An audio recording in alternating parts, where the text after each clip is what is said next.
우리 592장이요. 592장 4절을 다 같이 하겠습니다.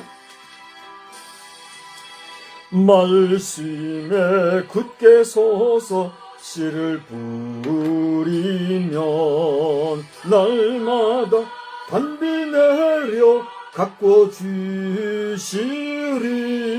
황무지 갈고 헤쳐 쉬지 않으면 풍성한 추수 때는 감사뿐이라니. 닿는 우주 공간에 손이 닿는 구석구석에 우리 주님 주신 열매, 우리 주님 주신 알곡 감사하자, 찬송하자, 감사하자, 찬송하자. 아멘.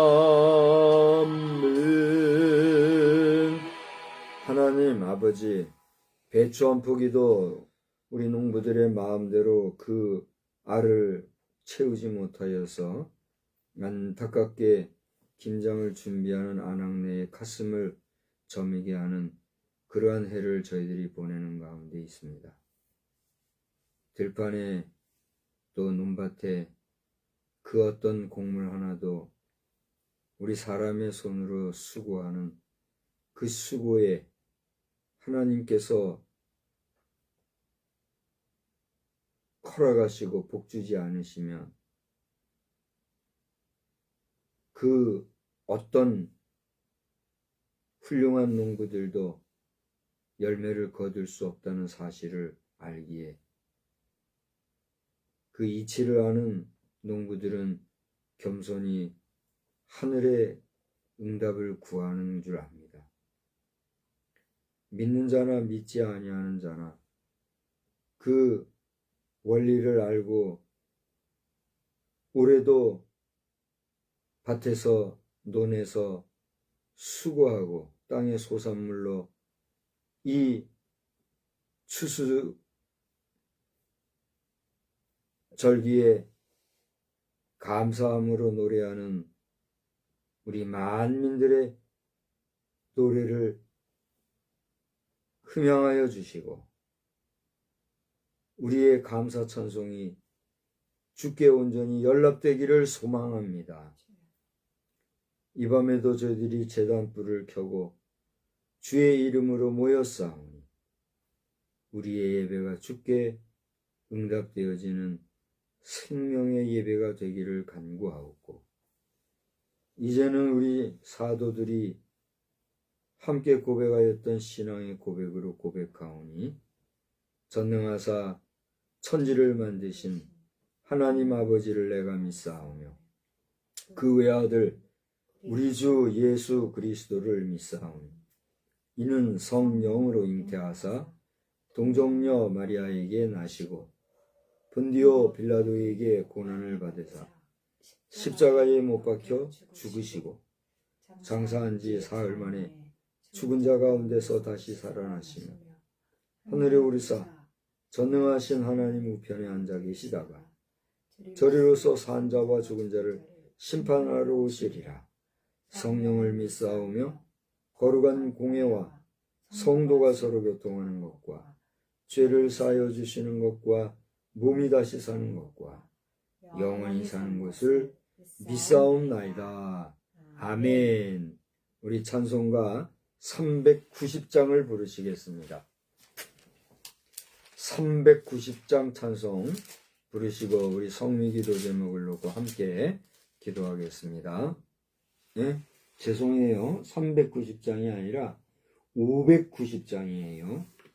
590장. 죄송합니다.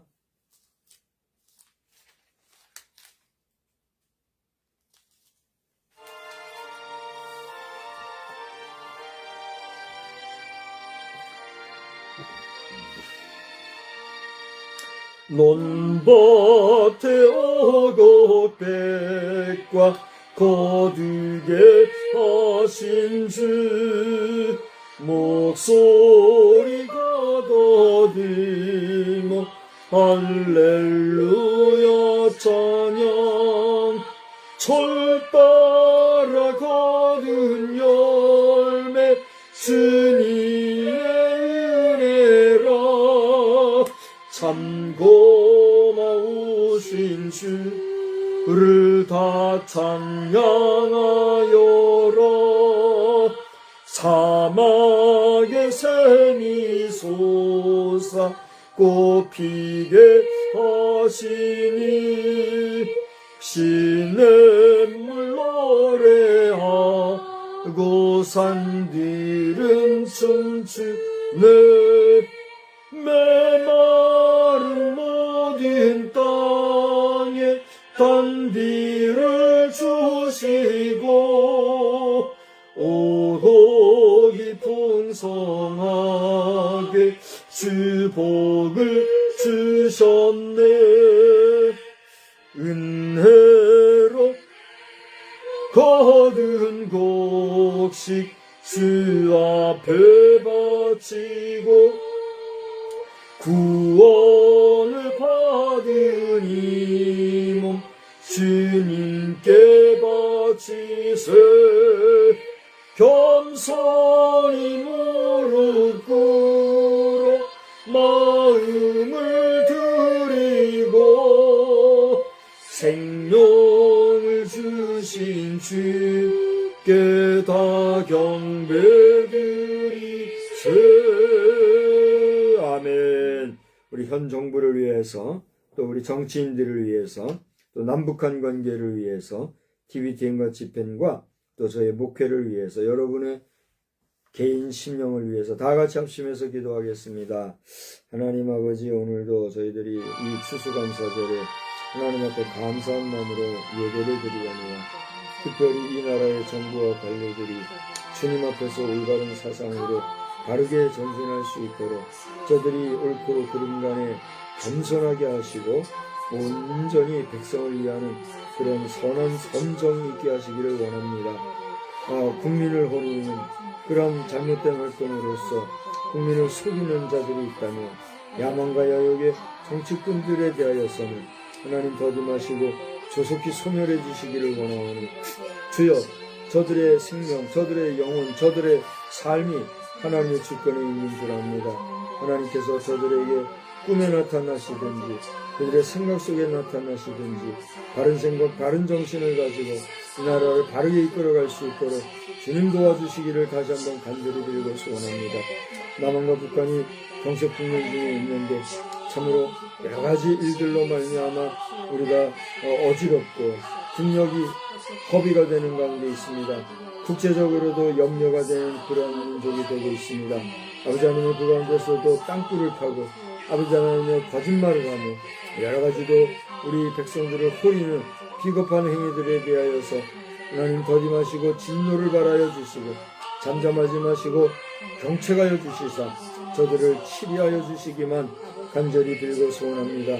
아버지 하나님의 많은 주의 백성들, 특별히 아버지 나라를 염려하고 애국하는 시민들이 날마다 거리로 쏟아져 나오고 광화문 광장에서 태극기 깃발을 높이 들고 외치지만 하나님이 도와주지 않으시면 안 되는 것을 알기에 주님 앞에 간구합니다.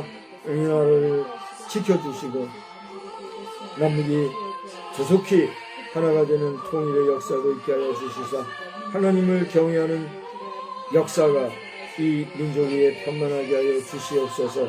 TVTN과 집행 사역을 관심 갖게 하시고 또한 여기까지 인도하신 주여, 우리와 하여금 주께 온전히 쓰임받기를 원하오니 우리의 사역을 주님이 흠양하여 주시고 바른 길로, 안전한 길로, 풍성한 길로 인도하여 주시옵소서. 부족한 종에게 작은 목회이지만 이제 가정을 다 지켜가며 가정의 목회를 하는 것 허락해 주셔서 감사하고 아버지 하나님의 이런 저의 부족한 목회가 성령이 충만함으로 말미암아 우리 가족들이 믿음으로 잘 생활해 나갈 수 있도록 주님 저들에게 각별하신 은혜로 함께 주시기를 원하오며 부족한 종은 다만 저들을 인도할 뿐이오니 아버지 하나님의 감동을 받고 감화받는 것은 하나님이 주시는 은혜가 되는 줄로 믿사오니 저들이 성령 충만하여 하나님의 은혜 중에 거하는 자들만 되게 하여 주시옵소서. 이 밤에도 예비하신 은혜로 말씀 안에서 큰 은혜 주실 줄 믿사옵고 예수님의 귀하신 이름으로 기도드리옵나이다. 아멘. 우리 말씀은요, 낮에 보았던 다니엘서 2장 14절로 23절 말씀을 한 번 더 저와 함께 한 절씩 교독하시겠어요?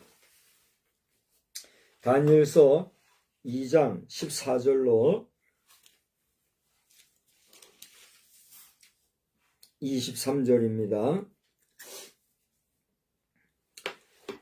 그때에 왕의 근위대장 아리옥이 바벨론 지혜자들을 죽이러 나가매 다니엘이 명철하고 슬기로운 말로 왕의 근위대장 아리옥에게 물어 이르되 왕의 명령이 어찌 그리 급하냐 하니 아리옥이 그 일을 다니엘에게 알리매 다니엘이 들어가서 왕께 구하기를 시간을 주시면 왕에게 그 해석을 알려드리리이다 하니라. 이에 다니엘이 자기 집으로 돌아가서 그 친구 하나냐와 미사엘과 아사랴에게 이 일을 알리고 하늘에 계신 하나님이 이 은밀한 일에 대하여 불쌍히 여기사 다니엘과 친구들이 바벨론의 다른 지혜자들과 함께 죽임을 당하지 않게 하시기를 그들로 하여금 구하게 하니라. 이에 이 은밀한 것이 밤에 환상으로 다니엘에게 나타나 보임에 다니엘이 하늘에 계신 하나님을 찬송하니라. 다니엘이 말하여 이르되 영원부터 영원까지 하나님의 이름을 찬송할 것은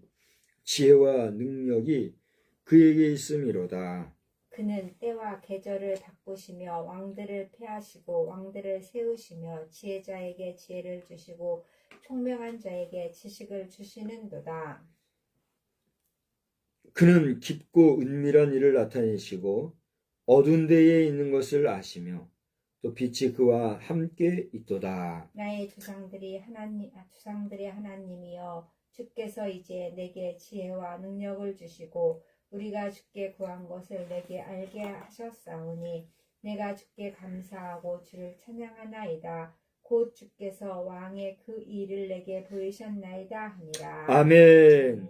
하나님의 무한하신 은혜와 사랑과 만복이 여러분 앞에 충만하시기를 우리 주님의 이름으로 축복합니다. 아멘. 오늘 추수감사절을 맞이하여서 낮 시간에 누가 추수의 계절을 만드셨는가? 이런 제목으로 말씀을 전했는데요. 오늘은 같은 본문을 가지고 지혜와 능력의 주 찬양 이런 제목으로 말씀을 전하고자 해요. 우리 한번 따라서 합시다. 지혜와 능력의 주 찬양. 능력의 주 찬양. 우리 하나님만이 지혜와 능력의 주님이신 것을 믿으시기 바랍니다. 아멘. 세상 사람들 가운데는 지혜가 있고 또 능력이 있어서 그들의 지혜를 가지고 그들의 능력껏 많은 일을 하는 사람들이 분명히 있고 우리는 그들의 지혜를 인정하고 그들의 능력을 존경하는 이것이 분명 사실이지만 그 모든 지혜와 능력의 근원은 하나님께로부터 난다 하는 사실을 여러분 믿으시기 바랍니다. 그리하여 우리 인간이 행하는 모든 지혜와 능력의 행위는 하나님의 우리 인생이 다 알지 못하는 그 높고 깊으시며 또 광범위하시고 광활하시고 또 오묘하신 하나님의 뜻과 섭리를 이루시기 위한 하나님의 계획과 또 의지와 뜻이 분명히 있는 줄 또한 여러분 믿으십니까? 네, 믿는 자에게 하나님의 만복이 임하시기를 다시 한번 주님의 이름으로 축복합니다. 저는 오늘 낮 시간에 여러분과 말씀을 나누는 가운데 여러 가지를 말씀을 드렸습니다마는 몇몇 가지 좀 더 부가적으로 말씀을 드리는 그러한 시간을 좀 가지려고 해요.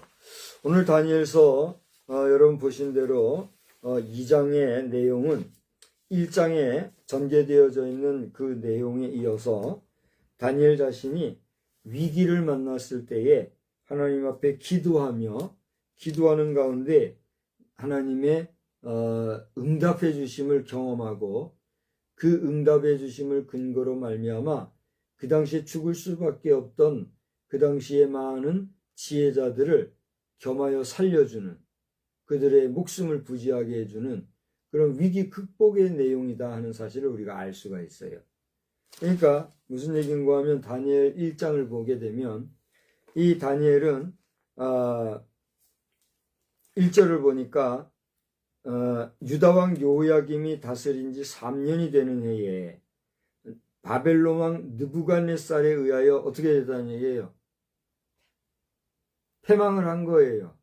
그러니까 느부갓네살 왕의 포로로 잡혀가게 된 거예요. 그래서 다니엘은 여기 7절을 보니까 뭐라고 그랬어요?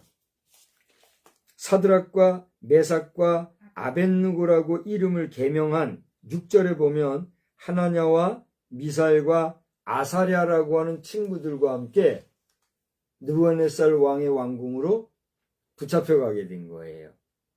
근데 이 사람들이 그렇게 왕궁으로 붙잡혀갔다고 하는 의미는 무슨 의미냐 하면 일반 시민들 그 가운데서도 일반 노동자들과 같은 그러한 신분으로 포로로 잡혀간 것이 아니라 느부갓네살 왕의 왕궁에서 그의 수반이 되어서 왕궁의 일을 맡아보는 관료에 해당하는 그러한 신분으로 저들이 포로로 붙잡혀갔다는 거예요. 그러니까 똑같은 포로라도 이들은 일반 포로와 대우가 같을까요? 다를까요? 대우가 다를 뿐만이 아니라 그 격도 엄청난 차이가 있는 거예요. 그죠? 그래서 그 1장을 여러분 읽어보시면 알겠지만 이 다니엘과 세 친구들에게는 먹을 것, 입을 것, 이 모든 것들이 구별이 되었고 가장 기름지고 값지고 좋은 것들로만 먹이고 입히려고 하는 이러한 왕의 관리를, 특별한 관리를 받는 위치에 처하게 됐다는 거예요. 여러분, 지금도 그렇습니다만은 이 당시에도 먹는 것은 무척 중요시 하였던 것 같아요. 우리도 요즘의 시대에도요, 같은 음식이라도 고품질의 음식이 있고 중질의 음식이 있고 아주 먹기 거북한 저질 음식이 있잖아요. 그래요, 안 그래요? 그러니까 사람마다 될 수 있으면 좋은 거 먹으려고, 될 수 있으면은 값이 많이 나가더라도 품질 좋은 거, 맛있는 거, 인간에게, 우리 사람에게 유익한 음식을 먹으려고 하는 게 있잖아요. 그래요, 안 그래요? 그래서 라면을 먹으면 큰일 나는 줄 알고 사람들이 그러잖아요. 그래요, 안 그래요? 오늘 이 영상을 보고 예배를 드리시는 분들 가운데 라면을 고급 음식이라고 생각하는 사람이 있나요? 없잖아요. 근데 돌아보면 지금 라면도 상당히 고급화가 돼가지고 예전과 같은 그런 라면의 수준을 뛰어넘는가 봐요.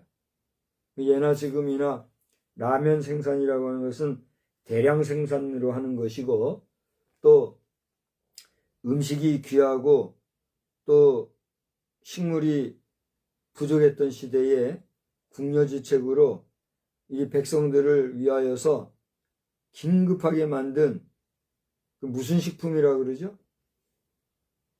보조식품이라고 그러나요? 무슨 식품이라고 그래요? 라면 말이에요. 라면은 일반 인스턴트 식품이라고 하는데 일반 쌀밥이라든가 우리가 보통 먹는 그 식량이 부족할 때 긴급 대체식품이라 해가지고 긴급히 만들어진 거 아니겠어요? 그래서 라면 그러면은 이 고급 음식에는 들어가지가 못해요. 그래서 소시민이 먹는 또 일반 식품에서는 식품군이라고 할 수도 없을 정도로 이게 어떻게 보면 질이 떨어지는 그런 음식군에 속하는 게 라면 아니에요? 그러니까 라면 먹으면 큰일 나는 줄 알고 사람들이 그러잖아요. 그런데 한편으로는 어때요? 그 라면이 그렇게 많이 팔리고 또 라면 선전하는 거 보면은 라면 한 그릇 먹으면은 그냥 뭐 엄청나게 잘 먹는 것 같이 그냥 그 먹는 거 보면 같이 먹고 싶지 않던가요? 그렇게 라면이 취급되고 있잖아요. 이게 뭘 얘기하느냐면 제가 라면 가지고 지금 싸움하자는 게 아니라 예를 들어서 이와 같이 질 좋은 음식과 인식적으로 그렇지 못한 음식을 구별하는 경향이 우리 일반인들에게는 있지 않나 하는 거예요. 있어요, 없어요? 있잖아요. 그럼에도 불구하고 라면을 이용해서 맛있게 음식을 조리해서 먹노라면은 충분한 영양학적으로 문제가 없다고 하는 것을 우리는 또한 알고 있단 말이죠. 먹는 게 한이 없구나 하는 것을 우리가 보게 된다 이거예요. 그러니까 무슨 얘기냐 하면 오늘날의 이 라면이든 과거의 질 낮은 식품이든 이 느부갓네살 왕이 치리하던 바벨론 왕궁의 입장에서는 비록 포로로 잡혀왔지만 왕의 측근에서 그 왕을 위하여서 일하는 이들에 대한 먹는 문제에 있어서는 어떻게 했다는 거예요? 좀 민감하고 신경을 많이 썼다는 거예요. 그럼에도 불구하고 다니엘은 어떻게 해서 이제 시작이 되는 거예요. 오늘 그때의 14절에 이렇게 이제 그 앞에 2장 13절을 보면 2장 2장 12, 13절 보면 뭐라 그랬어요? 한번 읽어보실까요? 왕이 이로 말미암아 진노하고 통분하여 바벨론의 모든 지혜자들을 다 죽여라 명령하니라. 왕의 명령이 내림에 지혜자들은 죽게 되었고 다니엘과 그의 친구들도 죽이려고 찾았다 그랬단 말이에요. 이게 얼마나 지금 막 급박한 상황이 된 거 아니겠어요? 그래요, 안 그래요? 바로 그때에 왕의 근위대장 아리옥이 바벨론 지혜자들을 죽이러 나가매 다니엘이 명철하고 슬기로운 말로 왕의 근위대장 아리옥에게 이게 어떻게 된 거냐 물어본 거란 말이에요. 그죠? 그러니까 그때서 왜 이렇게 불빛이 들어왔어요? 뭘 눌렀는데 불빛이 들어와요? 그러니까 어수선하게 그렇게 해요. 자,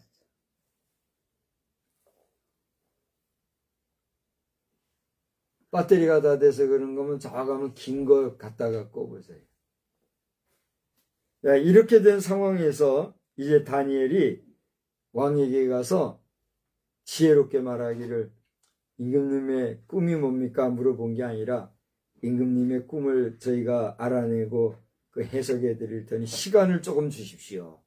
그렇게 얘기해서 이제 그의 친구 아까 1장에 보니까 사드락과 메삭과 아벳느고라고 이름을 지은 친구들이 있지요. 거기 보면은 하나냐와 미사엘과 아사랴라 그랬어요. 사드락과 메삭과 아벳느고 이름을 바꾼 이 세 명의 친구들에게 가서 그 상황을 얘기한 거예요. 지금 임금님이 이러저러 해가지고 지금 당신들이나 나나 우리 모든 이 왕궁에 있는 지혜자들 술사들이 임금님의 꿈을 알아맞히지 못하면 죽게 됐어.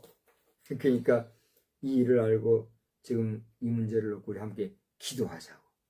그러고서는 기도하고 그 밤에 잠을 자는데 하나님께서 다니엘에게 뭘 주셨어요? 깨달음을 주신 거예요. 그 꿈의 내용이 무엇인지 알려줬겠지요. 그리고서는 이제 오늘 본문에서는 읽지 않았습니다만 2장의 내용을 잘 읽어보면은 그 꿈의 내용을 이제 쭉 얘기를 하는 내용이 나와요. 그 내용이 이제 어디에 있어요? 거기 보면은 31절에서부터 이제 46절까지 이러한 내용이 쭉 나오죠. 그러니까 느부갓네살 왕이 꾼 꿈이라고 하는 것은 다니엘에서도 유명한 내용인 종말 신학적으로 미래 상황, 우리 전광훈 목사님이 이 부분을 가지고 아주 이렇게 전문적으로 해석을 하고 있잖아요. 그죠? 여기 보면 여러 국가들이 나오는데 다니엘 2장에 이제 바벨론은 정금으로 된 머리로 거기 32절에 보면 나오지요. 그 다음에 같은 32절에 보면은 은으로 된 가슴과 팔이 나오지요. 그거는 바사왕국. 그 다음에 이제 노스로 된 배와 넓적다리 거기 32절에 나오죠. 이것은 그리스를 묘사를 하는 거요. 그리고 33절에 보면 철로 된 종아리가 있는데 이것은 로마 시대를 의미한다 라고 하는 이런 성서 해석학적인 내용을 쫙 설명을 하고 있단 말이에요. 그죠? 근데 중요한 건 뭐냐면 이런 신상이 누구에게 나타났다는 거예요. 느부갓네살 왕의 꿈에 나타난 거예요. 근데 이게 그 뒤에 보면은 뜨인 돌이 하나 딱 나타나는데 2장 34절에 보면 나타나요. 이것은 고대에 얘기했던 바사나 로마나 그리스와 같은 그런 세상의 국가들이 아니라 하나님의 나라라고 하는 이 세상에 속하여 있지 아니하는 하나님이 다스리고 하나님이 치리하시는 하나님의 왕국, 그 하나님의 나라가 뜬 돌로 묘사가 돼가지고 등장하는 것을 보게 돼요. 그래서 저기 정금으로 된 머리와 은으로 된 가슴과 팔과 노스로 된 배와 넓적다리 그리고 철로 된 이런 나라와 같은 로마, 그리스, 로마와 같은 이런 나라들 그 튼튼한 그런 나라들에 대해서 이 어디선가 나타난 뜨인 돌이 딱 치자 이 모든 게 어떻게 됐단 말이에요. 파괴되더라는 그런 꿈을 이야기를 한 거예요. 그 뒤에 보면은 이제 다니엘이 그 꿈에 대한 내용을 일러줌으로써 이 느부갓네살 왕으로 하여금 깜짝 놀라게 하고 또 그의 지혜에 대해서 존경하는 마음으로 세상에 여기 봐봐요. 어떤 내용이 나오냐면 46절을 보니까 느부갓네살 왕이 그 다음에 뭐 어떻게 했다고 그랬어요? 엎드려 다니엘에게 절하고 명하여 예물과 향품을 그에게 줬다 이렇게 얘기했어요. 여러분 상상을 해보세요. 그 당시에 느부갓네살 왕이라는 사람은 엄청난 권세가 있는 사람이잖아요. 그런데 그가 다니엘에게 어떻게 했다고요? 엎드렸다고 그랬어요. 자, 이것이 오늘날 우리가 일반적으로 통념적으로 이해하고 있는 왕이 다니엘 앞에서 머리를 숙이고 무릎을 꿇고 조아렸다는 그런 엎드림일까? 여기에 대해서는 우리가 생각해 볼 여지가 있어요. 그죠? 여기서 다니엘에게 느부갓네살 왕이 엎드렸다는 건 뭐예요? 다니엘에게 존경을 표했다는 얘기죠. 그가 취할 수 있는 왕이지만 왕으로서 휘하에 있는 부하도 아니죠. 이거 뭐 포로로 잡아온 잠시 쓰는 젊은 그 당시 청년에 속한다고 하니까 이 젊은 청년에게 취할 수 있는 최대한의 예를 표했다 이런 얘기겠죠. 그러면서 그를 드높이면서 하는 말 우리 한번 읽어볼까요? 47절에 왕이 다니엘에게 뭐라고 얘기했나? 다 같이요. 너희 하나님은 참으로 모든 신들의 신이시여 모든 왕의 주제시로다. 네가 능히 이 은밀한 것을 나타내었으니 네 하나님은 또 은밀한 것을 나타내시는 이시로다 하면서 그의 입으로 하나님을 뭐라고 고백했어요? 신들 중에 신이요 왕들의 주제 왕이 뭐라고 했어요? 왕의 주제라고 그랬잖아요. 한마디로 말하면 뭐예요? 왕까지도 다스리는 주님이다 이거예요. 왕 중에 왕이다 이거예요. 네 하나님은 신들 가운데 신이요 왕 중에 왕이요 참 능력자다 이렇게 얘기하는 거예요. 할렐루야. 자 이제 저를 보세요.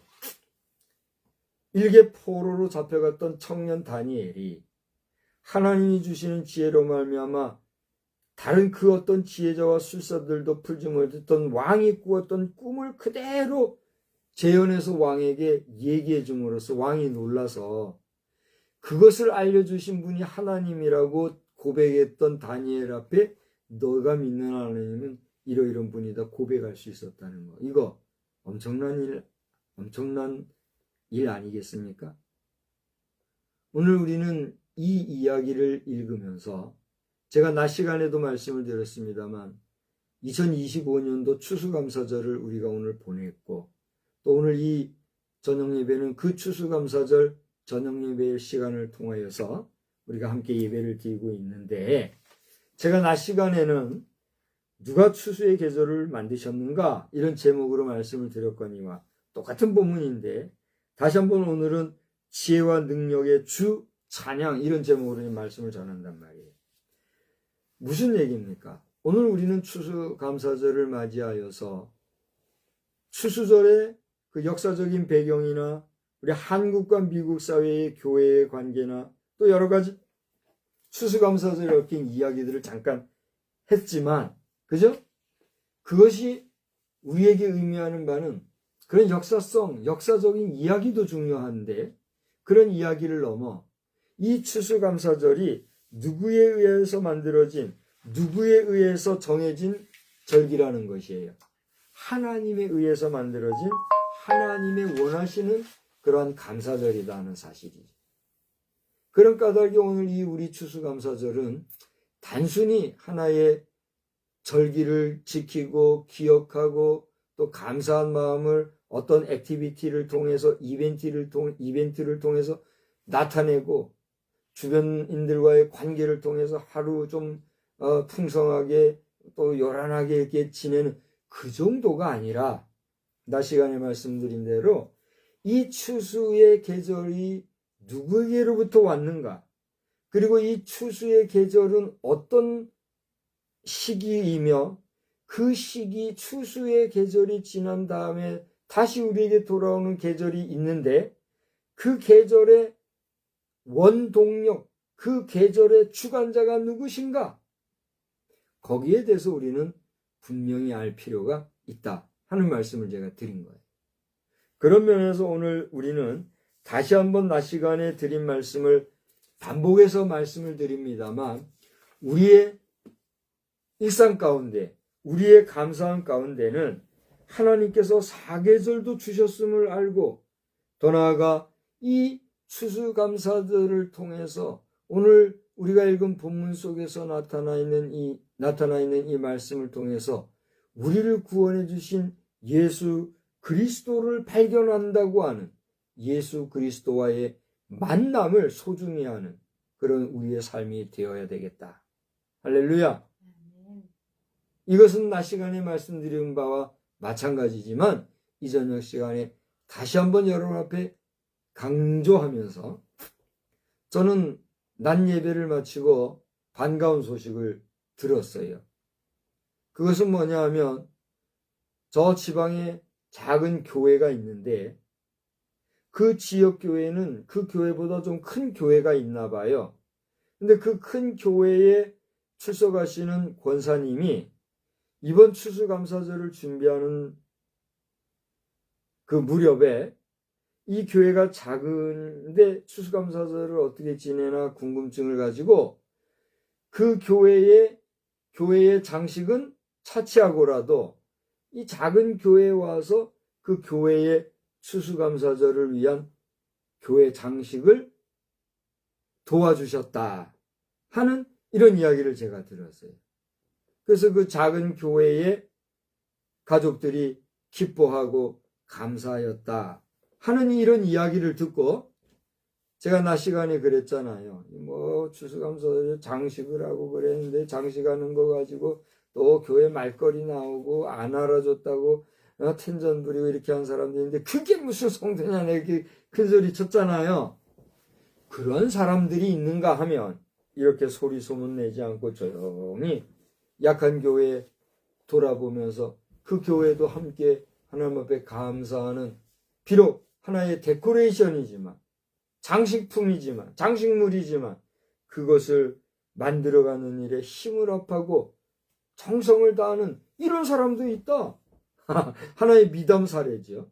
그런 모습을 여러분 앞에 소개하면서 다시 한번 반복해서 돌아볼진데 우리 추수감사절만이 아니라 교회에서 여러 가지 행사들이 있잖아요. 맥주절도 있고 성탄절도 있고 또 부활절도 있고 여러 가지 교회 행사들이 있단 말이에요. 그 보면 그런 행사 때마다 꼭 티를 내고 또 문제를 이야기하고 잡음을 내는 이런 일들이 있는데 그래서는 안 되겠다는 거예요. 누가 하든 무엇을 하든 너희가 만일 봉사하려면 어떻게 해요? 하나님이 힘 주시는 것처럼 하라고 그랬단 말이에요.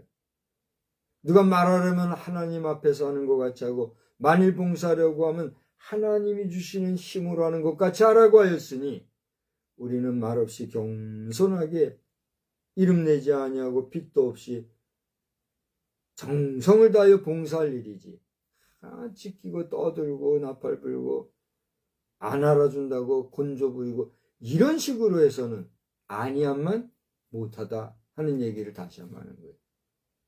그런 면에서 어느 권사님이 와서 어떻게 이렇게 봉사했는지는 모르지만 그 아름다운 미담의 사례가 많은 성도들의 귀에 인구의 회자가 되고 교회의 덕담이 되기를 주의 이름으로 축복합니다.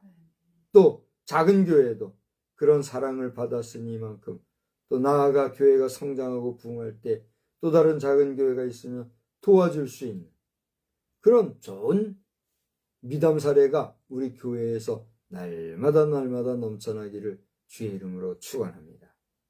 끝으로 오늘 말씀 안에서 제가 여러분 앞에 지혜와 능력의 주 찬양이라고 하는 이런 제목으로 말씀을 드리게 된 그 동기는 오늘 다니엘이 이제 고백을 하는 가운데 그가 고백하는 내용이 23절에 나와요. 내가 주께 감사하고 주를 찬양하나이다 하는 그런 내용이 나오잖아요. 그죠? 나와요, 안 나와요? 20절에도 다니엘이 고백하기를 뭐라고 그랬어요? 영원부터 영원까지 하나님의 이름을 찬송할 것은 지혜와 능력이 누구에게? 하나님에게 있음이로다. 23절에는 그와 주님께 감사하고 주님을 찬양하나이다. 이렇게 지금 얘기하고 있단 말이에요. 그죠? 이 말씀이 근거해서 지금 제목을 이렇게 정하고 여러분에게 말씀을 전하면서 저는 어제 그 소식을 듣고 오늘 낮 시간에 그걸 소개를 하려고 그랬는데 내가 잊어먹었어요. 오늘 어제 들은 소식이 뭐냐면 우리 자녀들 가운데 성탄절 그 트리를 벌써 만들었대요. 성탄절 트리를 먼저 만들고 그 불빛을 밝히는 그런 모습을 전해오는 그런 소식을 제가 들었어요. 참 감사하다 하는 그런 마음을 가지고 제가 여기다 이렇게 썼어요. 올해 들어서 성탄 트리를 만들었다는 가족들의 소식 답지에 환영과 감사의 마음을 남기며 올해 성탄절 인사를 이 추수감사절에 처음으로 합니다. 메리 크리스마스! 미리 크리스마스! 제가 그 얘기를 하려고 했는데 잊어먹었어요.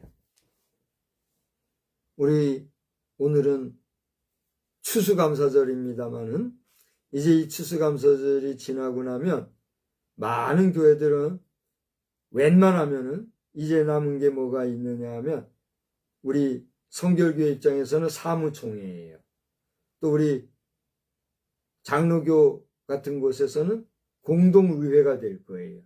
1년을 총 결산하고 새해를 또 준비하는 우리 모든 교회 직원들, 교회 모든 재직들이 한자리에 모여서 직분을 받은 자들이 중심이 되어서 이제 교회의 살림을 또 이렇게 살피고 또 예상하는 그런 연말 행사가 있단 말이에요. 그 마치고 나면 뭐가 또 찾아와요? 성탄절이 찾아와요. 결국 올해도 이제 마지막 종말이 가까워오는 거예요, 지금. 사실상 12월, 보통 우리 교단 같은 경우로 치면은 12월 둘째 주면 사무총회를 하게 되거든요. 사무총회를 하면 그걸로 1년 결산이 되는 거예요. 앞으로 한 달 정도 남은 거죠. 한 달 후면은 올해도 이제 끝나는 거예요. 우리가 한 해의 마지막 종말 부분에 지금 온 거란 말이에요. 그리고 곧 성탄절이 다가오는데 이런 때에 맞이하는 이번 추수감사절을 오늘 당하여서 우리 성탄절이 한 달 반 앞으로 다가온 거죠, 벌써. 잘 생각해봐요. 한 달 반 뒤면 성탄절이라니까요. 그러니까 이렇게 성탄절을 미리 추수감사절에 성탄절을 미리 준비한 이런 모습을 보고 대견하고 흐뭇해하면서 그들의 그 예쁜 모습을 제가 기뻐하는 가운데 미리 크리스마스 인사도 하고 미리 메리 크리스마스. 올해 2025년도에는 정말 전에 없던 기쁨과 풍성함과 행복함으로 넘치는 즐겁고 복스러운 그런 성탄절도 우리가 잘 준비할 수 있는 그런 오늘 추수감사절의 이 늦은 밤이 되기를 우리 주의 이름으로 축복합니다. 이 모든 지혜와 또 능력을 우리에게 주시는 참 지혜와 능력의 주관자가 되시는 우리 하나님께 찬양하고 그 하나님을 찬양하는 그런 우리의 삶이 되기를 다시 한번 우리 주님의 이름으로 축원합니다. 축원합니다. 좋으신 하나님, 오늘 이 저녁 시간에도 뒤죽박죽 흘러가는 이야기 하듯이 여기저기 있는 이야기들을 끄집어내고 꿰매는 모양새로 하나님의 말씀을 전하였습니다. 오늘 이 말씀을 듣는 성도들 가운데 어떤 생각과 어떤 마음의 감동과 은혜를 받았는지 종은 알 수가 없습니다. 아무리 설교자가 청산유수 화려한 말로 설교해도 은혜 받지 못하는 경우가 있는가 하면 무슨 말 했는지 모르지만 마음의 은혜가 되는 그런 은혜로운 시간도 있는 줄 아는데, 오늘 우리가 들은 말씀을 통하여 지혜와 능력의 주님은 오직 우리 하나님 한 분뿐이신 것을 알고 하나님께 찬양과 경배를 드리고 감사하는 올해 추수감사절이 된 줄로 믿습니다.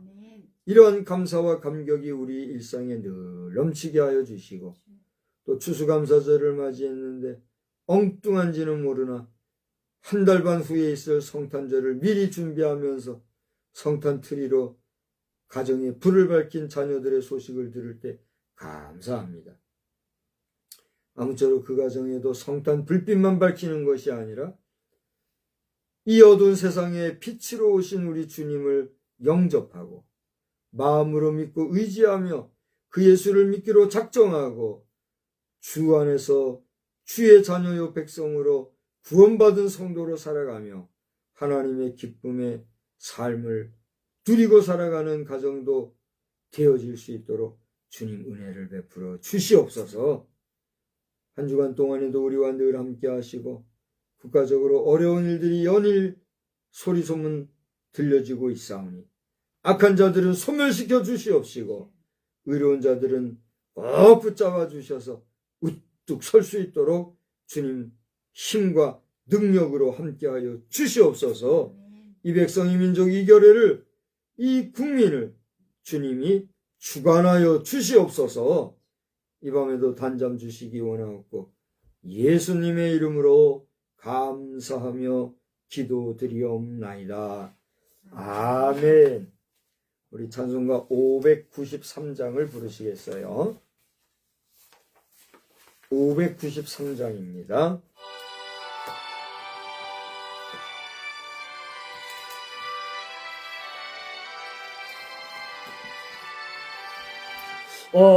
아름다운 하늘과 묘한 세상 주시고 많은 사랑 베풀어 우리 길러주시니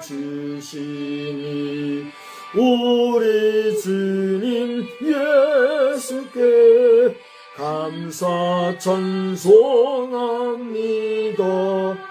산과 들의 초목을 자하게 하시고 달과 별의 광채를 밤에 보여주시니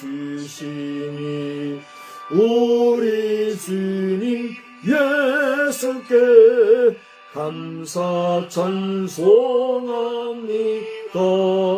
눈과 귀를 밝히사 맘과 뜻이 아파도 신기하게 움직여 묘한 조화 이루니 우리 주님 예수께 감사 찬송합니다.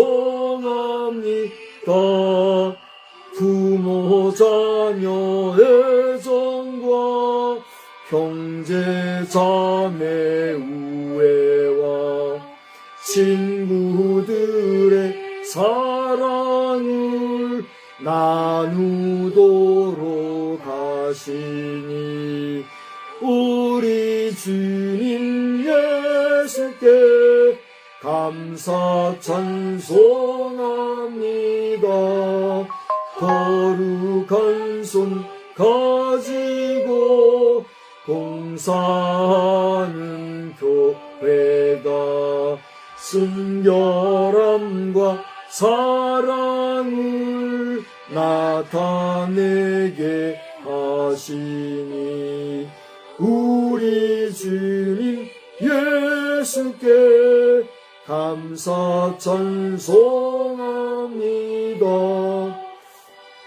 주님 인류 위하여 십자가에 달리 하사 땅의 평화 이루고 하늘 기쁨 주시니 우리 주님 예수께 감사 찬송합니다.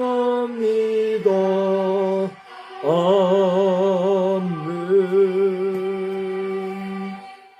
이제는 지혜와 능력의 참 주인이 되시며 우리에게 그 지혜와 능력을 주시는 성부와 성자와 성령님의 놀라우신 은혜와 은총이 우리의 사는 날 동안 우리의 남은 여생, 우리의 모든 생애를 통하여 이제로부터 영원토록 함께 계실지어다. 아멘.